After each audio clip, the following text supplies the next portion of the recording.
Hi students, so now we are going to deal in this video with the last paragraph of Aunt Jennifer's Tiger. Okay, the lines read, when aunt is dead, her terrified hands will lie, still ringed with ordeals she was mastered by. Even after death, that oppression will not go.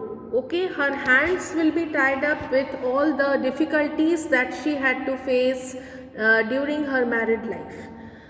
The tigers in the panel that she made will go on prancing proud and unafraid. She is hopeful that the motif that she is creating in the woolen cardigan, the tigers, they will keep on protesting on her behalf and will protest against the male chauvinism, the oppression of her husband, and in general the male chauvinism and male oppression on the women.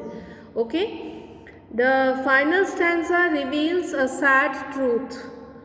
The poet says that even death will not be able to release Aunt Jennifer from the trauma that she had to undergo during her lifetime, the married life. Her life will be a story of her ordeals and the oppressions that she was subjected to. However, the tigers created by her will be eternal. They will remain forever. They will be always proud and unafraid of anybody.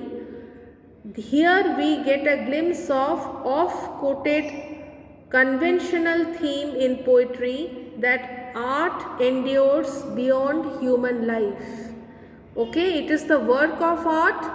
If those CBSE children, those who have passed out class 10 from CBSE board, you must have read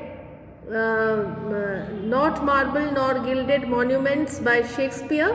It is sonnet number 55, and also the poem Ozymandias by Shelley, the both sonnets, and wherein the theme tells that it is the work of art that sustains even if the world perishes. So that is why Aunt Jennifer is very confident that even if she dies, the tigers will remain, because work of art is eternal and it will keep on protesting against the oppression of the males against the women. Okay.